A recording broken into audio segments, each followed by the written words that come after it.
Meus irmãos, paz do Senhor, mais uma vez estamos aqui junto com vocês para pensar um pouquinho sobre a lição do próximo domingo. Nós assumimos um compromisso de ajudar os nossos amigos, professores e alunos com algumas informações que fossem importantes, e estamos aqui mais uma vez. Hoje estou um pouco rouco, essa mudança de tempo e rinite e uma série de outros problemas aí, e nós estamos um pouco roucos e não vai ser muito extenso, o subsídio que traremos para vocês. Se você achar importante, compartilhe com os seus amigos para que outros possam tomar conhecimento, e assim nós vamos compartilhando conhecimento entre nós, tá certo? Sugiro a você que leia a lição, que participe da escola no próximo domingo, tá certo? Não programe nada para o horário da escola, compareça com a sua família. Quero dar uma saudação aqui ao Alexandre Tadeu, Deus te abençoe, Emanuel Souza, Moisés, Josi, várias pessoas aqui, o Wellington Dias, muita gente boa, graças a Deus por isso. Então, meus irmãos, estamos hoje com a lição que tem por título Cristo é superior a Arão e a ordem levítica, a quinta lição do nosso trimestre, que vai caminhando, e eu creio que vocês aprenderam bastante, tá certo? Eu estou aqui tanto com a lição digital como com a lição em papel, a fim de facilitar tanto uma coisa ou outra quanto quando precisarmos.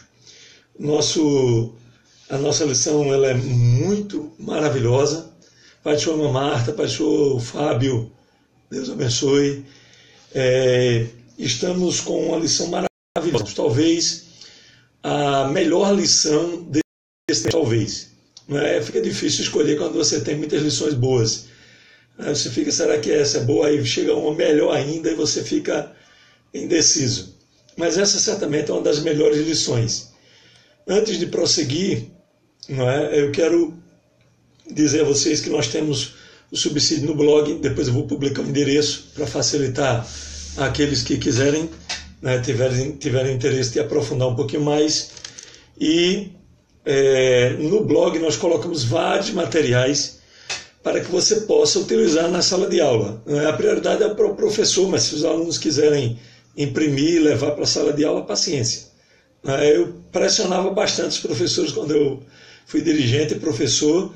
Tinha uma das atividades que nós programávamos para os alunos para que eles trouxessem perguntas para os professores dentro da lição. Não adianta perguntar por que o céu é azul, por que nós temos dois olhos, aí é outra coisa. Estamos falando de assuntos de interesse da lição. E um dos assuntos de interesse dessa lição é exatamente o tabernáculo e o sacerdote. Nós colocamos uma imagem bem grande, um formato, uma resolução bem grande para que você possa imprimir num formato maior, levar para a sala de aula e projetar no Datashow se você tiver esse recurso à disposição. Enfim, não deixe de ter Pai do Senhor, Evanice, não deixe de ter uma imagem dessa à mão, seja impressa. Pai do Senhor, irmão José Anselmo, Deus te abençoe. Jorge Luna também, Adriana Teixeira, Deus abençoe.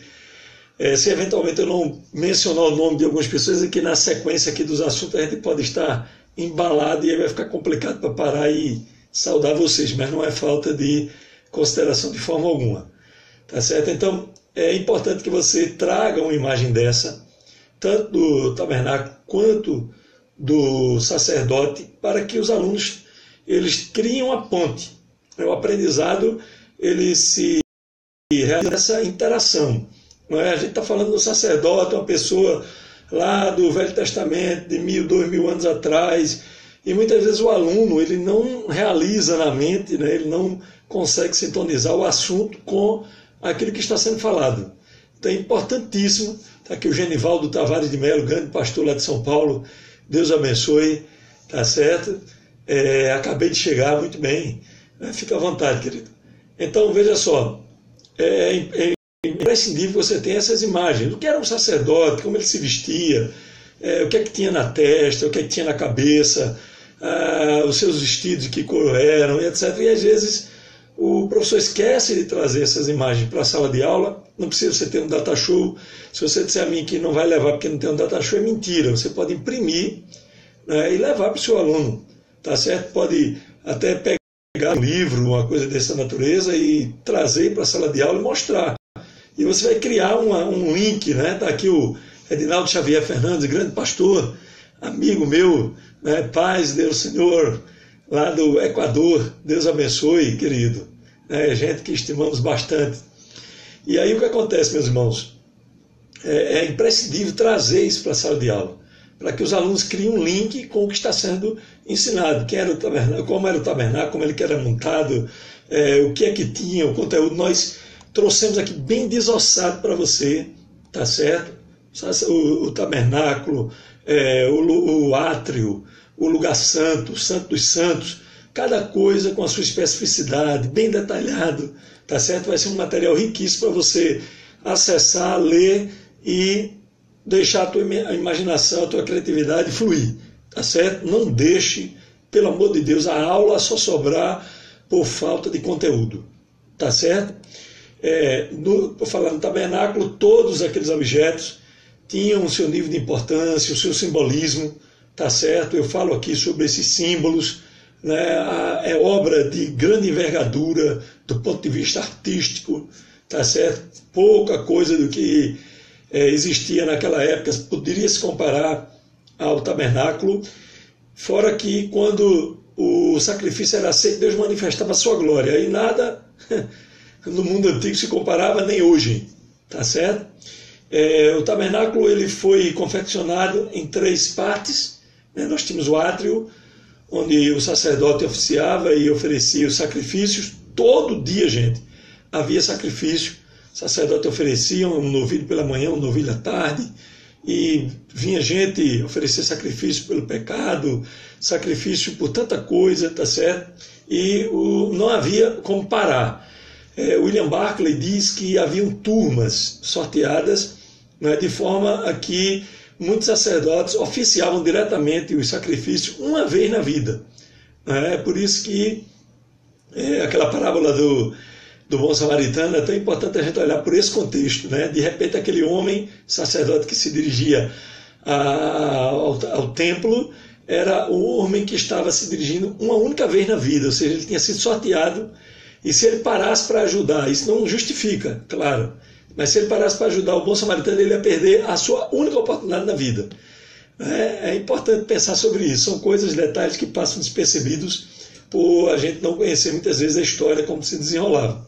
Então William Barclay diz que havia um sorteio, né, e os sacerdotes se revezavam por suas turmas, tá certo?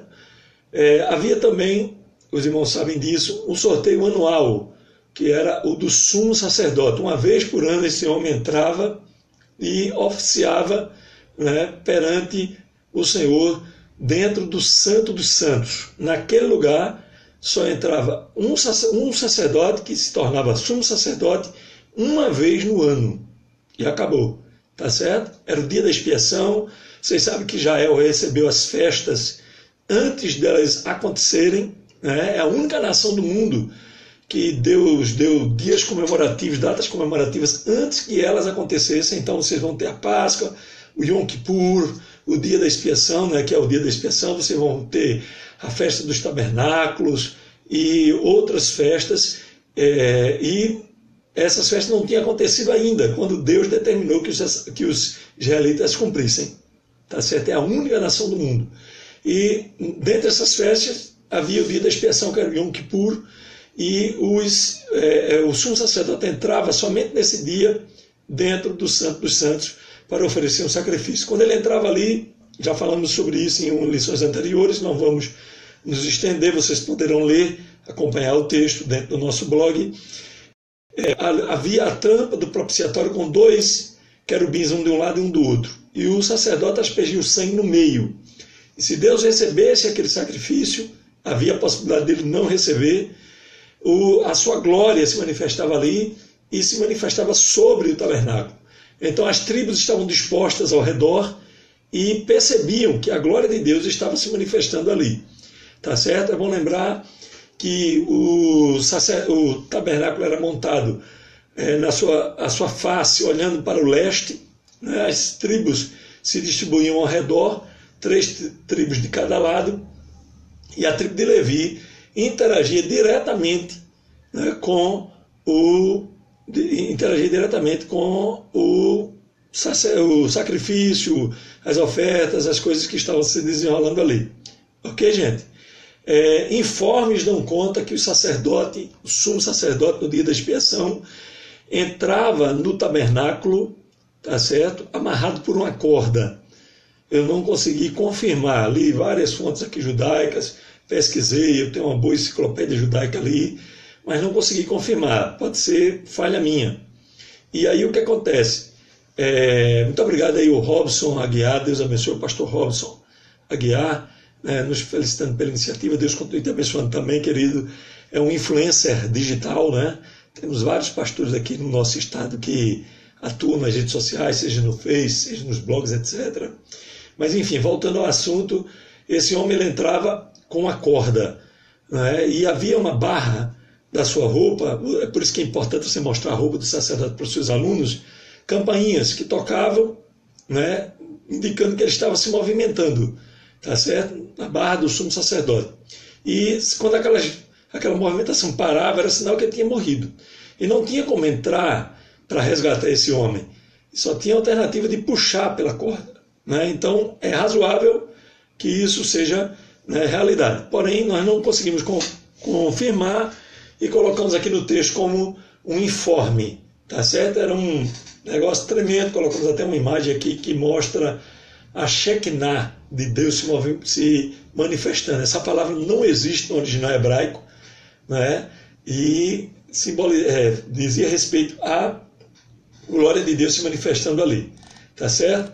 Indo um pouquinho adiante, nós temos aqui uma imagem do sacerdote com o descritivo das várias partes que compunham a sua vestimenta do sumo sacerdote, melhor dizendo, né?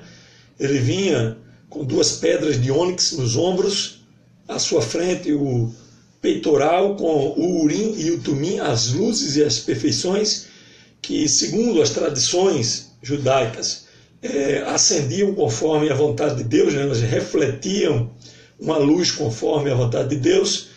No meio 12 pedras, cada uma com o nome de uma das tribos, as pedras de ônix que estavam no ombro, próximo ao ombro, também tinham cada uma 6 nomes de tribos, né? Ou seja, 6 de um lado, 6 do outro. Vai ser o presbítero Idelbrando Nascimento, Deus te abençoe, né? Nos acompanhe, compartilhe se puder, tá certo? Mais abaixo da sua vestimenta, o cinturão, e por baixo do éfode, a túnica azul. É importante, eu deixei aqui como sugestão para os professores que você leve uma imagem, se não for essa, não tem problema, não é que leve essa, leve uma imagem do sacerdote e leve pequenos pedaços de papel indicando as partes da sua veste. E aí você distribui com os alunos para que eles indiquem, né, onde se encaixa cada parte. É uma atividade interessante para fixar, né, o nome de cada parte da vestimenta do sacerdote. Assim como eu sugiro também que você faça isso com o tabernáculo. Mas eu não tenho um data show. Você imprime, querida, sem os nomes, e imprime os nomes à parte, e recorta os nomes e dá aos seus alunos para que eles indiquem onde está o Santo Santo, onde ficava o candelabro, onde ficava o altar do incenso, o altar de sacrifício, a pia de cobre, e por aí vai. Então isso vai gerar interação e compartilhamento do conhecimento. Tá certo? O sacerdote tinha na testa, né, uma inscrição Kodesh Laehová, né, indicando que ele era santo ao Senhor. Santidade ao Senhor é exatamente a tradução dessa frase, né, que estava na sua testa. Mas essa santidade não era apenas retórica, se restringia apenas àquela lâmina de ouro que estava sobre sua testa. Se ele não estivesse preparado para entrar no Santo dos Santos, ele morria. Né? Dizem as tradições, eu aprendi isso com o Samuel Espíndola, né, o meu dirigente, que o sacerdote, durante a noite que antecedia o seu ofício no Santo dos Santos, ele não podia dormir. Achavam que ele podia ter um sonho erótico, por exemplo, e não poder estar puro a ponto de entrar no Santo dos Santos. E aí os demais amigos ficavam beliscando ele, né, quando ele queria pestanejar, né, quando ele queria dormir, e aí beliscavam ele para que ele acordasse, não sonhasse. Era uma tortura, né, entre aspas, para que ele não dormisse naquela noite e estivesse atento, alerta, para poder entrar naquele lugar santo. Colocamos aqui uma maquetezinha, né, temos a foto, e aí pode não ser interessante para você trazer a foto, porque vai esconder algum detalhe. Tem uma maquetezinha, não é? Uma plantazinha baixa, você pode trazer para a classe, tá certo? Levar para diante da classe e indicar aos seus alunos onde é que fica cada um desses lugares. Eu confesso a vocês aqui uma coisa, já fiz isso até na caneta, coisas semelhantes a essa. Não existia, a gente faz, paciência.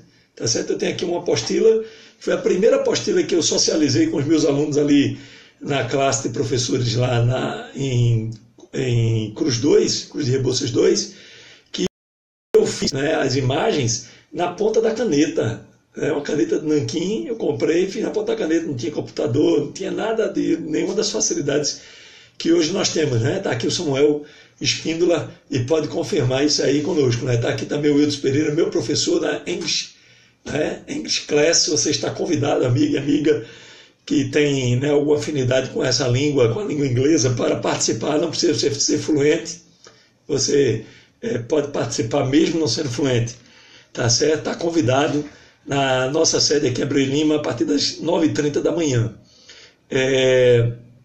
O Hildebrando nos pede aqui para explicar que Jesus não era da tribo de Levi. Vamos falar sobre isso, né? O sacerdócio dele é segundo a ordem de Melquisedeque. Vai ter uma lição, inclusive, sobre esse assunto, especificamente sobre Melquisedeque, né? Salvo engano, a lição número 7. Tá certo? Eu só peço que você, ao levar esse sacerdote, o tabernáculo, etc. e tal, tenha cuidado com a mística judaica, né? Que quer endeusar tudo, santificar tudo, simbolizar espiritualmente tudo, e isso pode trazer um prejuízo para o aprendizado. Nós temos que entender que essas coisas são importantíssimas, maravilhosíssimas, mas tudo passou, era figura, era sombra, né? Nós vamos retomar daqui a pouco aqui na introdução da nossa lição a questão do tipo e do antítipo, né? Tipo e antítipo, né, se cumpriram, etc. e tal, e passaram. Tem o seu valor teológico, tem o seu valor de conhecimento, nós devemos estudá-los, mas eles passaram, tá certo? Não queira judaizar a sua turma, não queira judaizar-se a si mesmo, tá certo? Nós estamos no tempo da graça, é outra história, é outra dimensão, é um passo à frente, não podemos retroceder, tá certo? Indo adiante aqui, para finalizar esse assunto, nós queremos estender a sugestão aos pastores, às lideranças que porventura nos assistem ou tiverem oportunidade de ter acesso a esse vídeo, né, compartilhar de alguma maneira. De repente alguém não tem tempo nesse momento, mas pode vir a ter acesso a esse vídeo. Aqui, usem o tabernáculo para falar às suas igrejas. Nós fizemos, por misericórdia, uma série sobre o tabernáculo, acho que, se não me engano, 4 semanas. Levamos fotos, imagens, protótipos, plantas, etc., sobre o tabernáculo, para que os irmãos possam aprender, irmãos. Não é judaizar, é aprender o significado disso aí e fazer o link, obviamente, com Cristo. Tá certo? Não é errado. Infelizmente, nós temos muitas lideranças que não conhecem o tabernáculo, não conhecem o significado dos seus símbolos, e com isso acaba prejudicando a igreja. Nós fizemos uma enquete no nosso Facebook, irmãos que já viram ao longo da vida uma doutrina, um culto de ensinamento sobre o tabernáculo. Paz, meus senhores e senhoras, 75% das pessoas que responderam disseram não. Tem gente que disse assim, olha, eu estou há 30 anos na igreja, 30 anos de evangelho, nunca vi uma doutrina, um culto de ensino sobre o tabernáculo. Então se perde a oportunidade. Né? Muitas vezes alguém fala tanto de usos e costumes, enfatiza tanto, não quero desmerecer a importância disso, mas, irmãos, há tanta coisa na Bíblia, tanto assunto para se falar, e as pessoas perdem, né? Infelizmente, né, esse é o meu lamento aqui que eu queria lançar, e queria sugerir a você, meu amigo, que está aqui nos assistindo, que tiver acesso a esse vídeo, você é a liderança, tem a oportunidade de ministrar para a igreja, aproveite aí, faça uma série sobre o tabernáculo, e todos irão aprender, e o nome de Jesus será glorificado. E também o Antônio Versosa, nosso pastorzão, missionário ali em Portugal, Deus te abençoe, querido. Angelinho Brandão, Pai do Senhor, Deus te abençoe. Tá certo? Então, feita essa digressão toda, é só um apanhado de informações para você, um apanhado de informações introdutórias. Vamos à nossa lição. A nossa lição ela tem 3 objetivos básicos. O primeiro é demonstrar biblicamente a natureza da superioridade do sacerdócio de Cristo. Assim como nas lições anteriores, contraste entre o Antigo e o Velho Testamento, ou seja, aquilo que vimos, que está na palavra de Deus, Êxodo capítulo 28 e seguintes, e vai por aí afora, né? E aquilo que vimos no Velho, e de que maneira se cumpre lá no Novo Testamento, tá certo? Voltamos aqui ao tipo e ao antítipo. O que é tipo? O tipo é uma figura, um personagem, um evento, uma ocasião. As festas de Israel, por exemplo, eram tipos, tá certo? Que vai se concretizar lá na frente no antítipo. Então, o antítipo é o cumprimento do tipo, tá certo? O cordeiro está lá no Velho, o altar de sacrifício está lá no Velho, o Santo Santo está lá no Velho Testamento, e um dia vai se cumprir, como se cumpriu lá no Novo Testamento, tá certo? Se você fosse um crente do Velho Testamento, você não iria testemunhar o cumprimento dos tipos, mas nós somos crentes lá do Novo Testamento, bem adiante, né? E vimos o antítipo, e vimos o antítipo, que é o cumprimento do tipo. Tá certo? Então esses conceitos são importantes para serem pesquisados e repassados para a sala de aulas. Na semana passada falávamos sobre isso, falamos, né? E essa semana o assunto cabe, né, trazer novamente esse assunto à tona para que os alunos possam aprender, inclusive aqueles que não foram à escola de repente no domingo. O segundo objetivo é ensinar que o sacerdócio de Cristo foi superior quanto ao serviço, ou seja, Cristo ele não se destacou pelo crachá, pela hierarquia, né, pelo chegando, quem manda aqui sou eu, e etc. e tal. Cristo ele se destacou pelo serviço. E é importante nós ressaltarmos aquele momento final do seu ministério, quando Cristo ele lava os pés dos discípulos. Era a coisa mais absurda que um mestre poderia fazer do ponto de vista humano. Mas Cristo fez isso, impactou profundamente os seus discípulos, a ponto de alguns até repelirem aquele ato. Mas Jesus disse assim: eu não posso lavar os teus pés, você não é digno de mim. Hoje nós vemos muita gente inchada, né, pelo cargo que ocupa, pela posição. Nós temos muitas vezes uma pessoa que não é nada na igreja, mas foi consagrada ao diaconato, não sem querer menosprezar os diáconos, mas vamos dizer assim, é uma função básica que está iniciando. E quando a pessoa adquire aquele título, separado para o diaconato, ele já se acha a última Coca-Cola do deserto, né? Isso não pode ser assim, irmãos.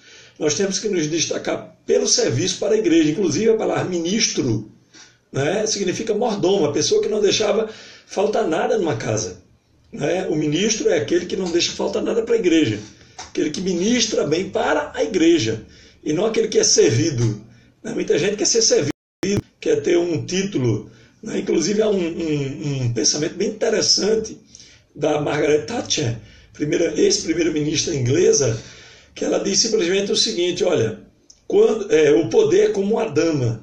Quando você precisa de lembrar o que é, você não é.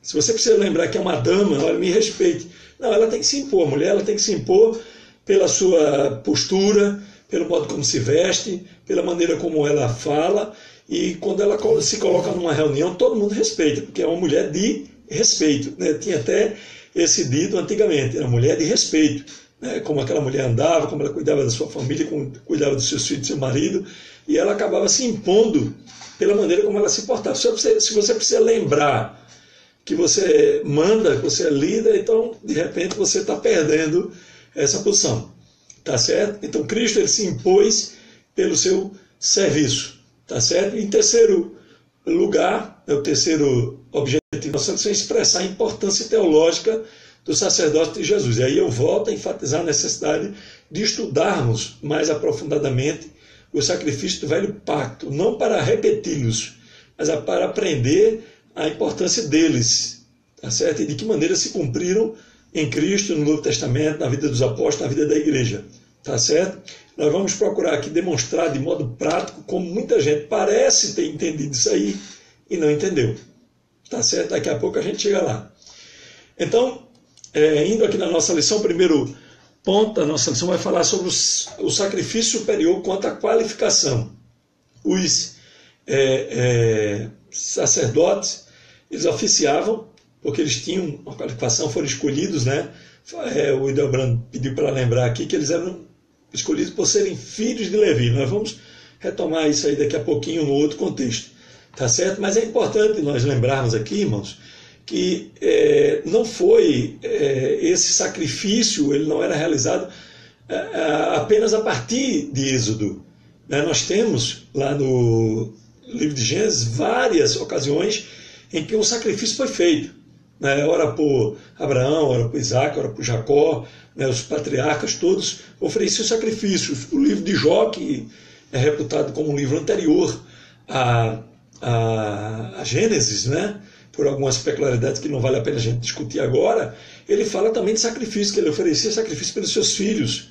Após as festas, ele achava que de repente eles poderiam ter pecado e oferecia sacrifício por eles.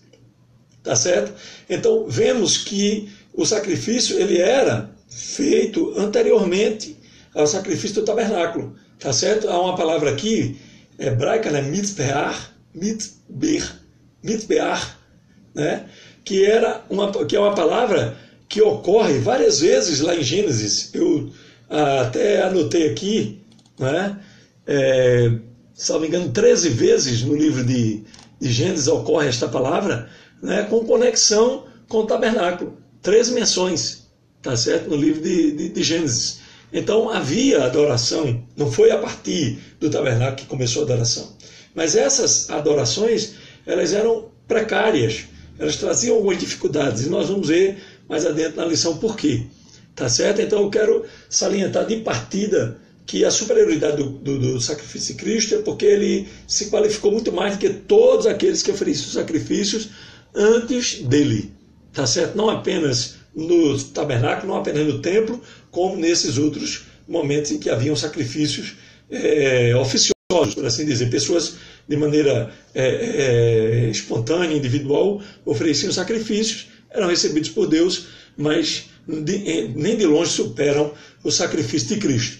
Obrigado aí ao Jonas Dé, que está aqui nos dizendo que está aprendendo aqui conosco. Pouquinho, querido. A gente vai compartilhando conhecimento. Assis Silva também, Pai do Senhor, Deus abençoe a você, tá certo? Nós trouxemos aqui uma tabela de contrastes entre o sacrifício levítico e o sacrifício de Cristo. Depois você vai lá no blog, depois de nos assistir aqui, você vai lá no blog e vai ter essa tabelinha para você copiar, colar e levar para os seus alunos em sala. Tá certo? Então, por exemplo, sacrifício levítico, feito todos os dias. Todos os dias tinha sacrifício no tabernáculo e no templo. Uma vez por ano, o sumo sacerdote entrava no Santo dos Santos. Mas haviam outros sacrifícios que eram feitos diariamente. Cristo fez o sacrifício de uma vez por todas. Acabou. É um sacrifício feito para sempre. Não precisa ser repetido por ninguém. O sacerdócio levítico cobria pecados com o seu sacrifício. Cristo apagou o pecado. Ele perdoou para sempre. Tá certo? O sacerdote oferecia sacrifício por si mesmo. Antes de ele entrar no Santo dos Santos, por exemplo, ele oferecia um sacrifício por si mesmo, porque ele corria o risco de não ser aceito na presença de Deus. O sacerdócio de Cristo não precisa, pois é o Cordeiro Imaculado, foi ele mesmo, nós vamos aprofundar um pouquinho mais disso aí adiante, que entrou na presença de Deus oferecendo um sacrifício único e eterno. Tá certo? O sacrifício levítico dependia do fornecimento do cordeiro e de outros animais. Cristo é o próprio cordeiro. João 1,29, se não me engano, diz aí o cordeiro de Deus que tira o pecado do mundo. O sacrifício levítico era temporário. Tinha um tempo para terminar, era temporal. Depois daquele tempo, acabou. Ele não tem mais nenhuma importância, nenhum salvo na pessoa bendita de Jesus deve repetir o sacrifício do Velho Testamento, criar ovelhas, criar cordeiro, criar touros para sacrificar, nada disso nós precisamos mais.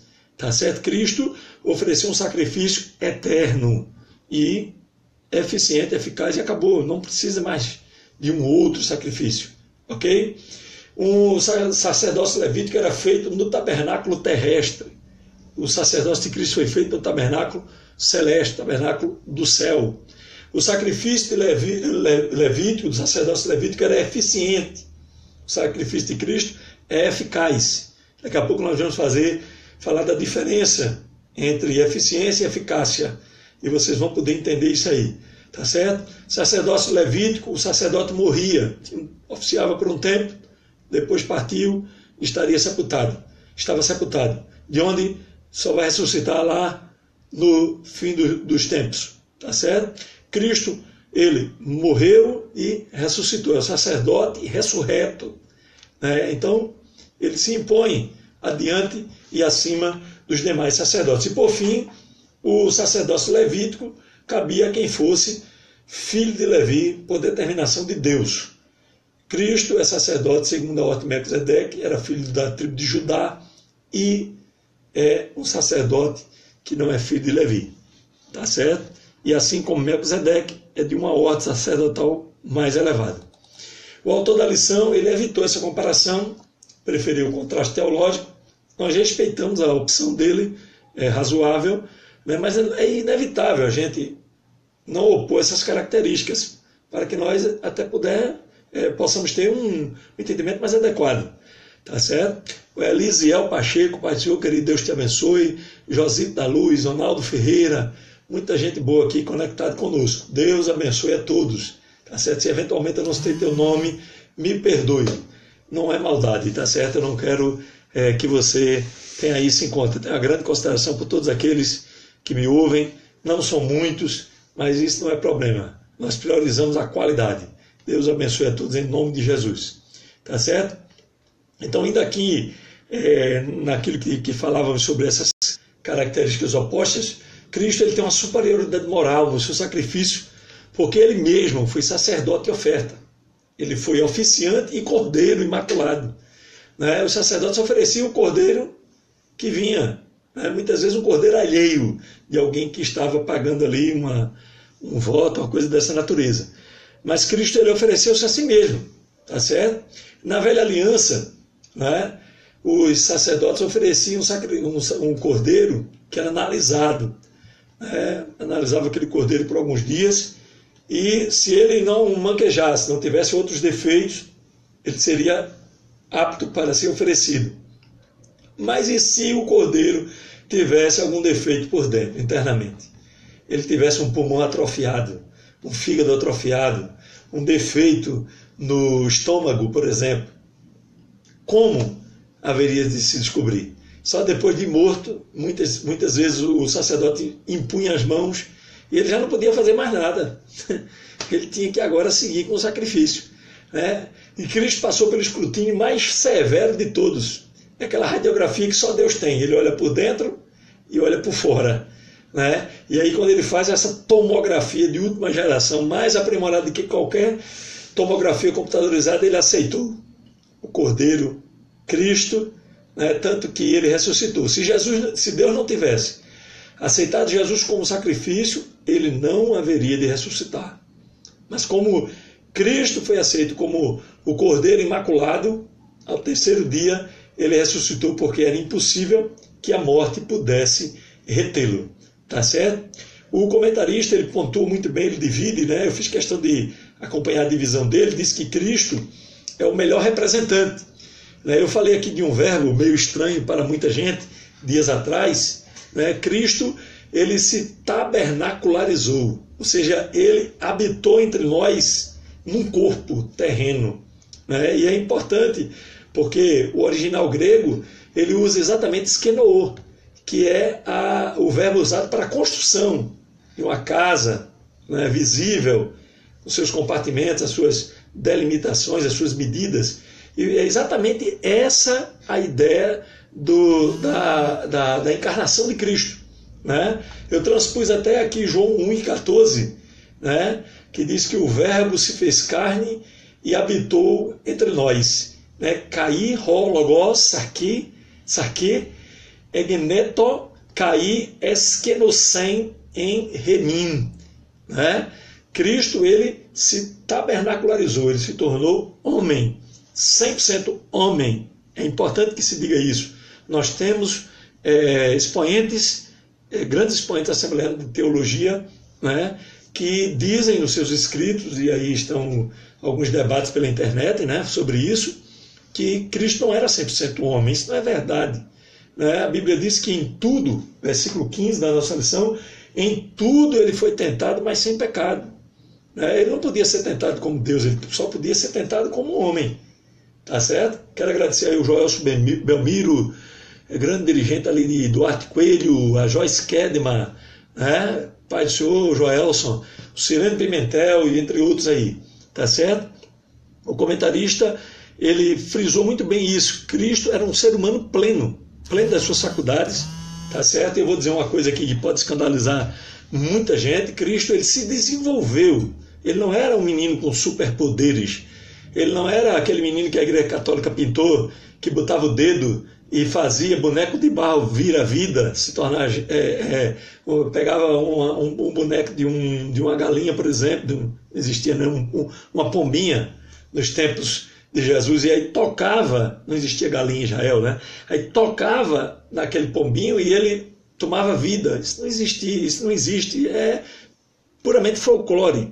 Tá certo? Jesus era uma criança que foi se desenvolvendo, aprendendo, né? Como homem, aprendendo e raciocinando e o mundo e etc e tal, né? Participo, apoio a conjectura de que ele tenha desenvolvido as suas atividades como carpinteiro, né? E como carpinteiro ele precisava aprender, né, a arte da carpintaria com seu pai, tá certo? E não há nenhum problema em reconhecer isso, tá certo? Agora nós não podemos dissociar a natureza humana de Cristo da sua natureza divina. Ele era 100% homem e era 100% Deus. Não há nenhum antagonismo nisso. Tá certo? No segundo subponto, ele diz que Cristo se compadece da condição humana.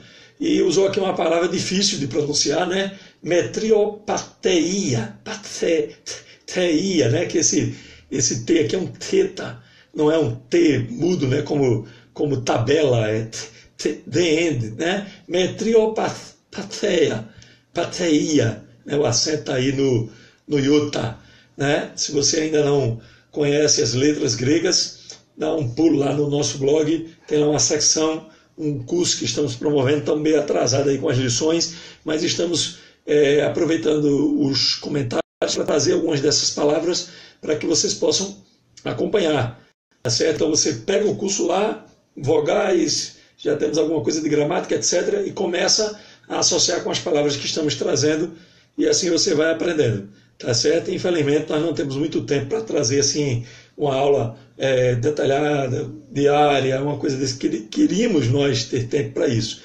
Infelizmente não temos, vamos fazendo com o que dá. O que queremos é ajudar, tá certo? A nossa intenção é essa.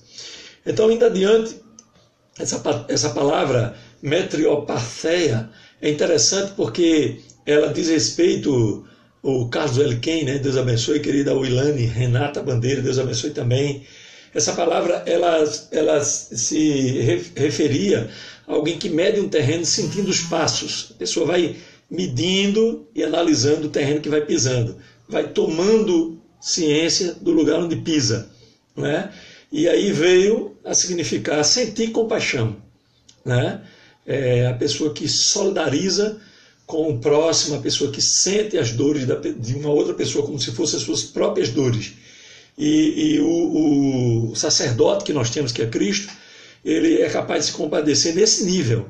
Não é uma pessoa, um Deus distante, né, deísta, que criou e deixou para lá, não. É um Deus que simpatiza.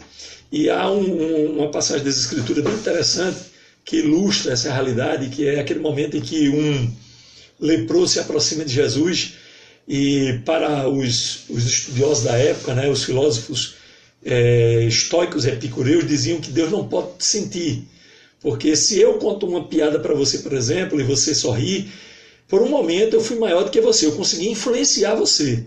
E como Deus é maior do que todas as coisas, ninguém consegue influenciar Deus. Então Deus não pode sentir. Eles diziam isso, né, no seu raciocínio perturbado. Por sua vez, a lei dizia que o sacerdote não podia tocar no leproso porque ele ficaria imundo. Tá certo?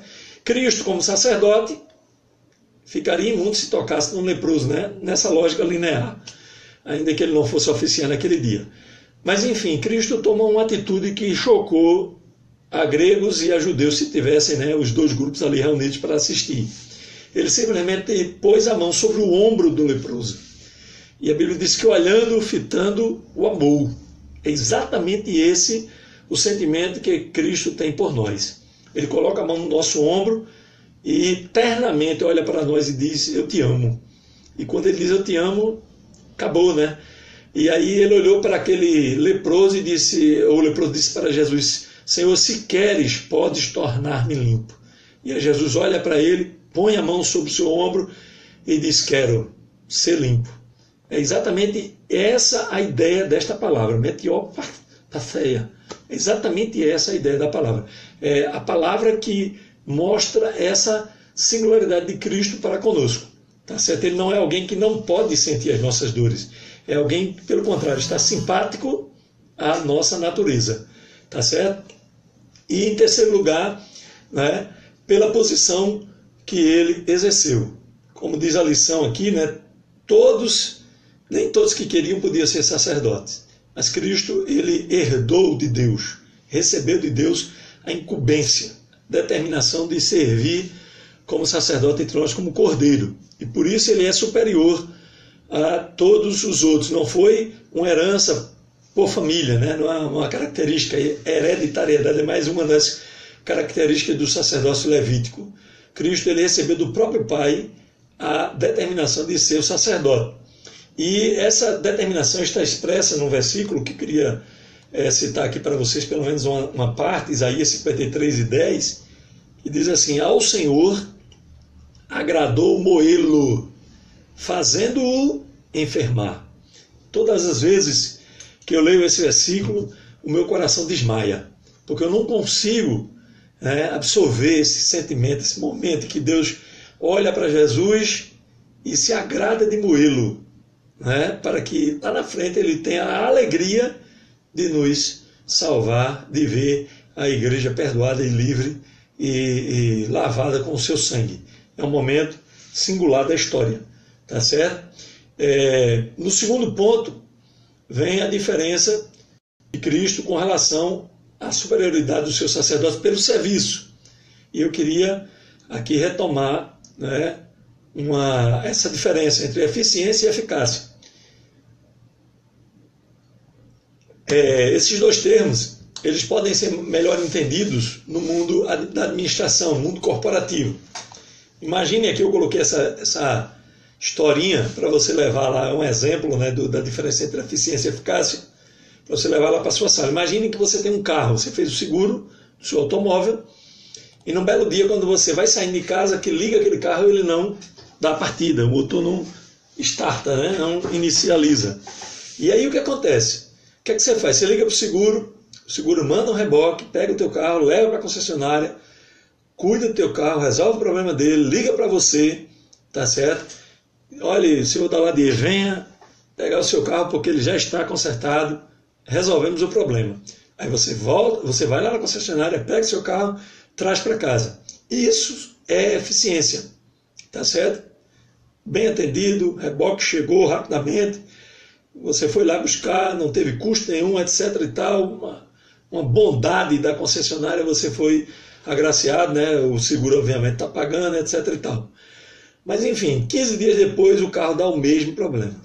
Acontece a mesma sequência, você liga para a concessionária, vem um reboque, leva o teu carro, horas depois eles ligam para você dizendo que está tudo resolvido, que você pode pegar, você pega seu carro, ele funciona mais 15 dias, e aí 15 dias depois ele quebra de novo do mesmo jeito.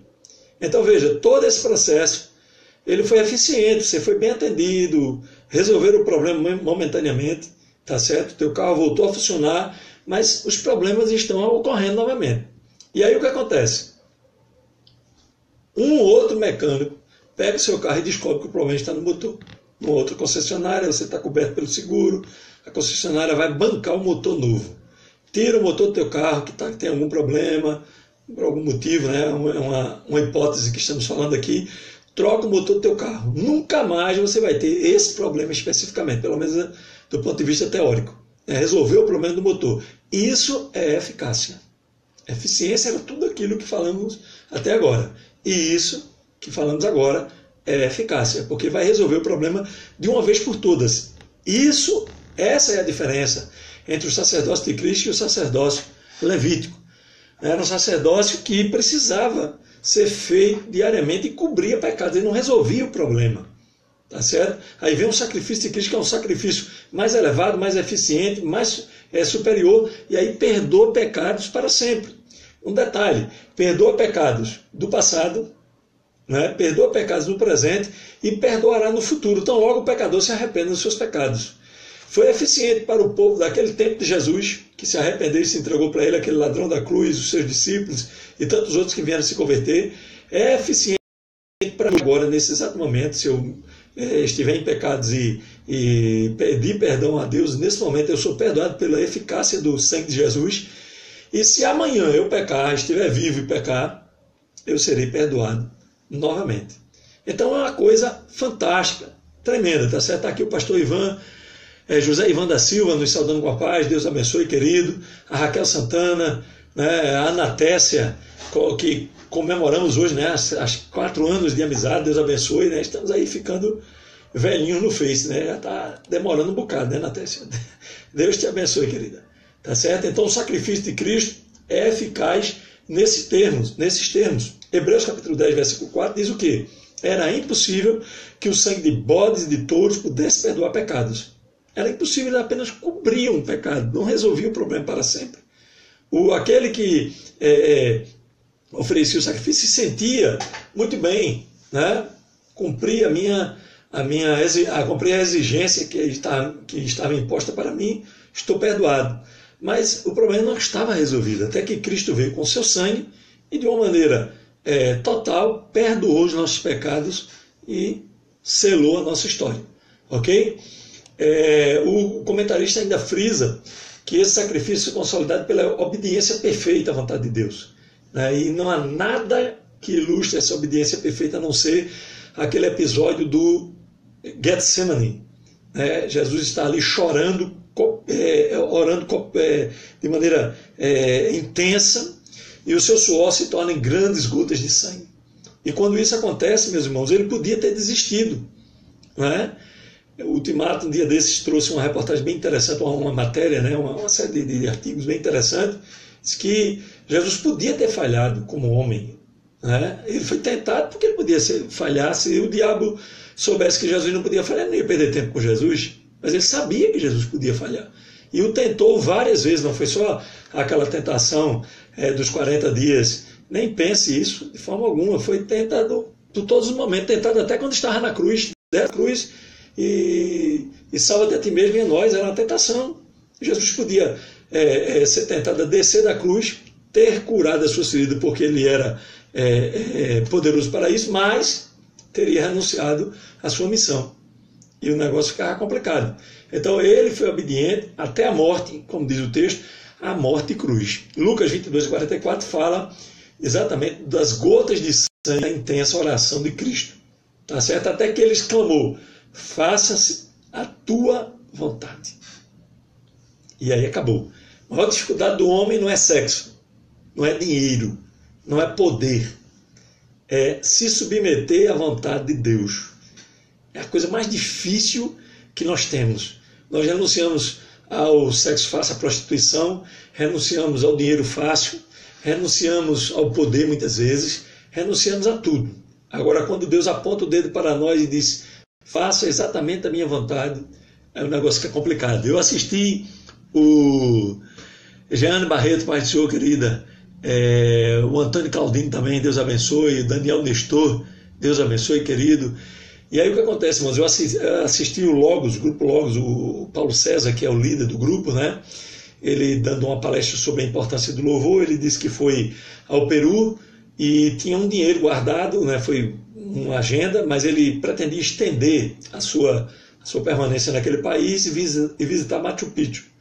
E ele tinha dinheiro guardado, né, para a viagem, os irmãos iam custear uma parte, obviamente, porque ele tinha se deslocado aqui com uma equipe, com som, material, etc. e tal. E quando ele chega lá, ele vai visitar, a igreja era muito pequena, tá certo? Não era uma mega igreja, um mega ministério, era uma igreja muito pequena. E ele começou fazendo o trabalho, ele louva a Deus, né, maravilhosamente, vocês todos conhecem a música do Logos. Em dado instante, Deus toca no coração dele e diz assim: aquele dinheiro que você ia fazer lazer, ia passear ali para o Machu Picchu, pegue e dê à igreja, porque os crentes aqui estão precisando. Imagine o senhor e a senhora, você está com dinheiro, você veio com sua esposa, tudo certinho, tudo bonitinho, de repente a economia de uma vida toda. Eu tenho a intenção de um dia visitar essas ruínas, né, para quem gosta, e agora Deus lhe pede isso. Imagine você, tá certo? Então é coisa tremenda. O pastor Isaac, de saudosa memória, Isaac Martins Rodrigues, aqui, o nosso pastor aqui em Abreu Lima, já dorme no Senhor, ele contava a história de um jovem que ele encontrou na África, que era funcionário concursado do Banco do Brasil, uma pessoa com estabilidade financeira, né, estabilidade profissional, e Deus o chamou para evangelizar a África. E ele pediu uma licença remunerada, a lei permite isso, 2 anos para ir visitar a África. E o pastor foi visitar também a África num determinado contexto, os dois se encontraram. E ele contou a história para o pastor e disse que ia retornar para o Brasil. Não sei se isso aconteceu, não consegui acompanhar o andamento da história. Ia retornar para o Brasil, ia pedir demissão, em definitivo, do Banco do Brasil, uma função, né, um cargo, estabilidade, né, no emprego. Ele ia pedir demissão para se dedicar integralmente às missões, porque ele estava atendendo um chamado de Deus. Então, é isso aí. A vontade de Deus é a coisa mais difícil que nós temos de cumprir, exatamente quando Ele nos pede para abrir mão de tudo. Foi aquilo que aconteceu com o jovem rico. Ele não teve a coragem de abrir mão de tudo que possuía. Jesus disse: vai e vende tudo que tens, dá aos pobres, depois vem e segue-me. De repente era fácil para ele vender o que tinha, dar aos pobres. Mas quando Jesus disse: vem e segue-me, aí foi a pá de cal nas pretensões dele. O terceiro ponto da nossa lição fala do sacerdócio superior quanto à importância teológica. Eu falei lá no início, quem está pegando agora o bonde andando, pode depois rever esse vídeo, da importância de líderes, pastores, presbíteros, evangelistas que estão à frente de congregações ou têm a oportunidade de ministrar a igreja do Senhor, falar sobre esse assunto, para poder opor a importância teológica do velho sacerdócio ao sacerdócio de Cristo. Muita gente não consegue entender as nuances disso aí. Nós vamos ver daqui a pouco, vamos mostrar rapidamente aqui como muita gente não consegue entender isso aqui. Tá certo? Então precisamos falar desse assunto. Muitas pessoas leem uma lição como essa, estudam diariamente, mas não conseguem se desvencilhar de certos dogmas. Por exemplo, tem os dogmas da Igreja Católica que fala do sacerdote como um mediador. Eu participei de um círculo de oração e teve um irmão lá que contou uma história maravilhosa, uma bênção grande que Deus deu. Deus livrou a sua filha de um acidente terrível, ela saiu ilesa, etc. E tal. Muita coisa bonita acontecendo ao mesmo tempo, Deus operando maravilhosamente na vida do seu servo. Quando termina o ciclo de oração, um monte de irmãos se acercam daquele irmão, cada um com um bilhete. Olha, oro pelo meu marido, oro pelo meu filho que está desempregado, oro pelo meu filho que está nas drogas, oro pela minha filha que está doente. E eu comecei a tentar entender o que estava acontecendo. Imagine o senhor, o que estava acontecendo é exatamente o seguinte.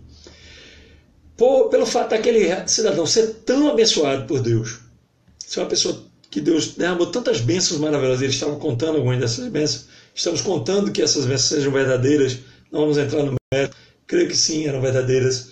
As pessoas que estavam entregando a ele bilhete estavam pressupondo que ele teria um acesso privilegiado à presença de Deus.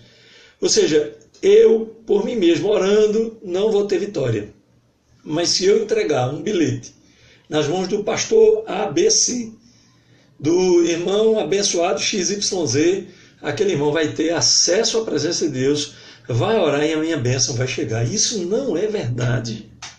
nós todos, absolutamente todos, podemos chegar à presença de Deus e Ele nos ouvirá. Todos, absolutamente todos. Então, um ranço dos dogmas lá da Igreja Católica. Quer ver outra coisa? Atribuir a pessoas o poder de perdoar pecados. Isso não existe. Quem perdoa pecados é Cristo. Ele é o nosso intercessor, é o nosso advogado, é o nosso mediador. Então, porque alguém viveu muito tempo na idolatria católica, acha que agora fulano A, B, C tem poder de perdoar pecados. Tá certo? Só quem perdoa pecados, irmãos, é Cristo. Foi Ele que morreu por nós, foi Ele que entregou a sua vida e perdoou os nossos pecados. Pronto, acabou-se. Perdoa uma vez, perdoa. É o nosso advogado, como diz 1 João, se filhinhos não erreis, mas se você pecar, tem um advogado que é Cristo. Tá certo? Tem 3 coisas aqui que eu queria frisar dentro desse tópico. E eu vou enfatizar isso aqui bastante. Primeiro, não há mais intermediários, não há mais sacerdotes e não há mais subsacerdotes. Não, porque fulano tem uma posição elevada, ele é o nosso sacerdote. Não existe, irmão. Pode até existir do ponto de vista de ênfase, de querer elevar uma pessoa acima da outra. Nós vivemos numa sociedade credencialista, que dá valor a títulos, a diplomas, a crachás. Mas isso não existe, tá certo? Nós não temos mais intermediário, nós não temos mais sacerdote, nós não temos mais sumo sacerdote. O nosso sacerdote é Cristo. O nosso tabernáculo é o nosso coração. João 14:23 diz o quê? Aquele que me ama guardará os meus mandamentos e meu Pai o amará. E viremos para ele e faremos nele morada. Acabou, esse é o texto. Não há como você mudar a história. Agora, muitas vezes nós importamos esse conceito lá da Igreja Católica, sacerdote, o clero, a hierarquia católica, e queremos trazer para a igreja evangélica. Isso não existe. Biblicamente não tem respaldo. Não temos nem intermediário, nem sacerdote e nem subsacerdote. Por mais considerados que devam ser pastores e lideranças em geral. Isso não significa desmerecer as pessoas, significa ler o que está na palavra, cumprir o que está na palavra e entender o que está na palavra. Tá certo? Infelizmente, temos essa herança católica, né, que se enraiza no encastelamento das lideranças e infectou os evangélicos brasileiros, especialmente o episcopalismo assembleiano, né, voltado para a verticalização e etc. e tal. Não vamos adentrar nesse assunto por hora, podemos voltar no outro contexto. Tá certo? Em segundo lugar, não há mais tabernáculo. Tabernáculo, como já falamos, entramos até nesse segundo ponto aqui, é o teu coração. O seu coração é um tabernáculo e quem entra nele como sacerdote é você. Você entra na presença de Deus, o véu está rasgado, rasgou-se em 2 de alto a baixo, e você entra, é perdoado, é lavado pelo poder do sangue de Jesus, tá certo? Tem acesso ao Pai, acabou-se a inimizade, o muro caiu, você tem plena liberdade na presença de Deus, as suas orações são ouvidas, e se a vitória não chegou ainda é porque não é o tempo de Deus. Ponto final. Irmão, quer dizer que eu não preciso ir mais para a igreja? Não, irmão, é outra coisa totalmente diferente. A igreja, o templo, tá certo? A sua importância é funcional, é comunhão, é você ir se encontrar com o irmão, ouvir a palavra de Deus, aprender, né, com alguém, com a liderança, tá certo? É o aperto de mãos, é o olho nos olhos, tá certo? É o abraço, é outra coisa totalmente diferente. Nós não podemos pensar no templo hoje como o templo do Antigo Testamento, o tabernáculo, tá certo? Não existe, por exemplo, lugar santo dos santos na igreja hoje. Se diz que o púlpito é o altar. Isso é força de expressão. Pela Bíblia não existe isso, até porque as primeiras igrejas eram casas de pessoas. Não existia púlpito, não existia nada daquilo que nós temos hoje. Tá certo? Essas coisas aconteceram por uma necessidade funcional. Tá certo? Precisamos destacar o corpo diretivo da igreja. Está lá no púlpito. Tá certo? Tem até uma ideia falsa que se espalhou por aí. Parece o Hudson Lima, Deus abençoe, né? Estamos sobre sacerdotes que os irmãos estudam Hebreus 7, muito bem, boa observação. Não é pecado ler os demais capítulos, está no capítulo 4, capítulo 4, capítulo 5, mas você pode ler adiante, pode ler todo o livro, eu aconselho que você leia, inclusive, aconselho fortemente. Tem até uma ideia falsa, voltando aqui, de que o fogo sai do altar, né? Eu já vi muita gente pregando e fala que o fogo sai do altar, ou seja, que o púlpito deve estar mais animado do que a igreja, coisa do gênero. Isso é uma meia-verdade. Né? Nós devemos estar animados para dar exemplo para a igreja. Né? Devemos ficar a Deus, estarmos atentos, evitar conversas paralelas. Isso aí é fundamental. Porém, irmãos, a igreja toda ela tem que estar na presença de Deus. Se tiver fogo lá no altar, no púlpito, e não tiver fogo na igreja, fica um negócio complicado. Só as lideranças vão sentir a presença de Deus e o povo não. Tá certo? Tem que haver uma união, né? Um intercâmbio para que todos sintam mesmo a presença de Deus. Tá certo? Em terceiro lugar, irmãos, não há mais sacrifício. Eu andava muito pelo ciclo da oração e alguém dizia assim, olha, quando você for orar, ponha sementes de milho, caroços de arroz, né? O arrozinho, né? Em caroço, né? Em semente, feijão, né? Coloque no chão e ore sobre essas coisas. Faça questão de levantar a barra da sua calça e colocar o joelho nu sobre essas sementes, etc. e tal. E eu ficava pensando, por que, irmão? Por que devemos orar dessa maneira? Não, porque assim as suas orações vão chegar, porque você está sofrendo. A Igreja Católica tem uma ordem de religiosos chamada Opus Dei. Não sei nem se é assim que pronuncia. E o mérito dessa ordem é o flagelo. Eles andam com objetos nas coxas, por exemplo, que comprimem a carne e até rasgam ela, ferem a carne, porque supostamente essas pessoas teriam um nível de santidade mais elevado. Em outras partes do corpo também eles usam esse tipo de coisa. E, irmãos, isso não existe para a igreja do Senhor Jesus. Nós não precisamos de sacrifício de nada, nem de ninguém, absolutamente. O sacrifício foi o sacrifício de Cristo, como eu disse anteriormente, depois você reveja o vídeo, você está chegando agora aqui como o Marcondes, né? Deus abençoe, e outros irmãos aqui. Olha, o sacrifício foi feito de uma forma eficaz, não se repete. Você não precisa fazer absolutamente nada do ponto de vista do sacrifício. O que nós temos que fazer é o que está em Mateus 16, 24. Quem quiser vir após mim, negue-se a si mesmo, tome a sua cruz e siga-me. É uma coisa totalmente diferente, nem de longe é o que você merece pagar, meu irmão. Tá certo? Então, não tem jeito. Temos que crer na eficácia do sangue de Deus. Tá certo? Tem crente traumatizado pelos pecados do passado, por exemplo. Tá certo? É uma questão grande aqui dentro dessa lição. Você foi perdoado, irmão, de uma vez por todas. Jesus apagou os teus pecados e te deu uma nova vida. Siga daqui por diante em novidade de vida. Você é uma nova criatura em Cristo. Tá certo? Então não tem que viver traumatizado pelos pecados, porque eu fiz isso, eu fiz aquilo. Eventualmente você pode e deve pagar pelos crimes cometidos. É outra história. Mas os pecados que você cometeu estão perdoados. Os crimes cometidos dizem respeito à lei do nosso país. Se você quer se avorar na sua decisão para não cumprir a lei e nem a sua pena, é outra história. Está fora da palavra.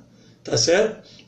O que queremos frisar aqui é que você foi perdoado e os seus pecados foram apagados. Tudo que você fez lá para trás não tem importância nenhuma, absolutamente nenhuma para Deus, nem para o seu relacionamento com Cristo. Então você tem que viver em novidade de vida. Tá certo? João 1,7, 1 João 1,7 diz o quê? Se andarmos na luz, como Ele na luz está, temos comunhão uns com os outros, e o sangue de Jesus Cristo, seu Filho, nos purifica de todo pecado. Absolutamente todo pecado. Você tem consciência do pecado, pediu perdão, está perdoado. Não importa que pecado seja. Tá certo? Então concluímos aqui, né, que é essencial, irmãos, aprofundarmos o entendimento desse assunto tão maravilhoso, para que nós possamos deixar os rudimentos, tá certo? E seguir adiante. O versículo aí, Hebreus capítulo 5, versículo 14, é um dos poucos versículos que eu memorizo. Ao contrário do que possa parecer, eu sou péssimo para memorizar versículo.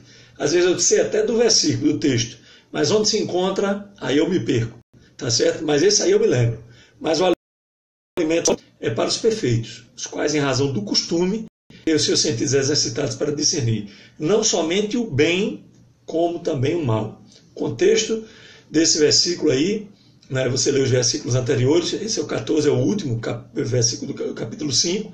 Se você ler os versículos anteriores, você vai ver que é aquele pessoal que não consegue deixar os rudimentos. Era crente que havia aceitado Jesus como Salvador, estava na igreja, mas não conseguia esquecer do tempo que passou no judaísmo. Então nós temos que esquecer o que vivemos no mundo, temos que esquecer o que vivemos na igreja católica, se de repente viemos de lá, e em qualquer outra igreja. Estamos em novidade de vida e daqui para frente é coisa nova. Tá certo? Deus abençoe aqui o reverendo José Santana, grande amigo, né? O pai do Danilo Cates. Deus continue te abençoando, querido, em nome de Jesus. Então vamos ficando por aqui, tá certo? Quero enfatizar a atividade que falávamos no início, tá certo? Leve lá para a sua classe a maquete do tabernáculo. Se não puder levar uma maquete, leve impressa. Nós temos aí vários exemplos para você imprimir e force os seus alunos a indicar cada parte do tabernáculo para que eles possam interagir com o aprendizado. Force o aluno também com relação à roupa do sacerdote, o que é que tinha na cabeça, o que é que tinha no cinto, o que é que tinha na barra da saia, de que cor era, etc. Tudo isso vai redundar em aprendizado. Tá certo? Que Deus te abençoe, que Deus nos ajude. Muito obrigado pela atenção de todos. Compartilhe se você quiser e puder. Vai ser uma bênção e o nome de Jesus será glorificado. Domingo, né, a Escola Dominical te aguarda, tá certo? Em nome de Jesus. Deus abençoe.